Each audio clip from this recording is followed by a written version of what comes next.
आज मी करणार आहे गवारीच्या शेंगाची भाजी. त्यासाठी 1/2 किलो गवारीची शेंगा घेतल्या आहेत.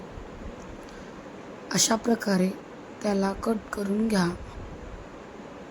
त्यानंतर त्याला बारीक असं कट करून घ्या. सर्व शेंगा कट करून घेतल्या आहेत. गॅसवर कढई ठेवा. तेल टाका.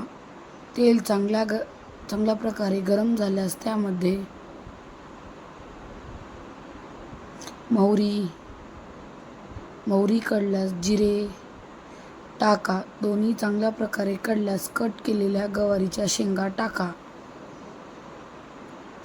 त्याला 2 मिनिट मिक्स करून घ्या. त्यानंतर चवीनुसार मीठ, हळदी पावडर, काळं तिखट टाका आणि त्यालाही 2 मिनिट मिक्स करून घ्या. त्यानंतर त्यामध्ये शेंगदाण्याचं कूट टाका.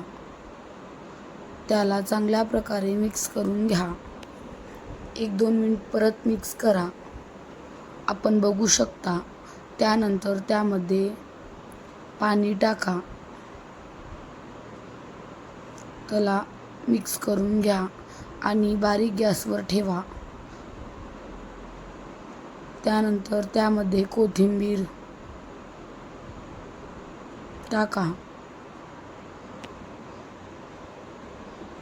5 मिनिटानंतर आपण बघू शकता आपली भाजी तयार होत आहे.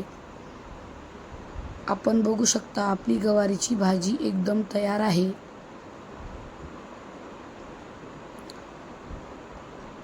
गवारीची भाजी आणि ज्वारीची भाकर एकदम भारी लागते.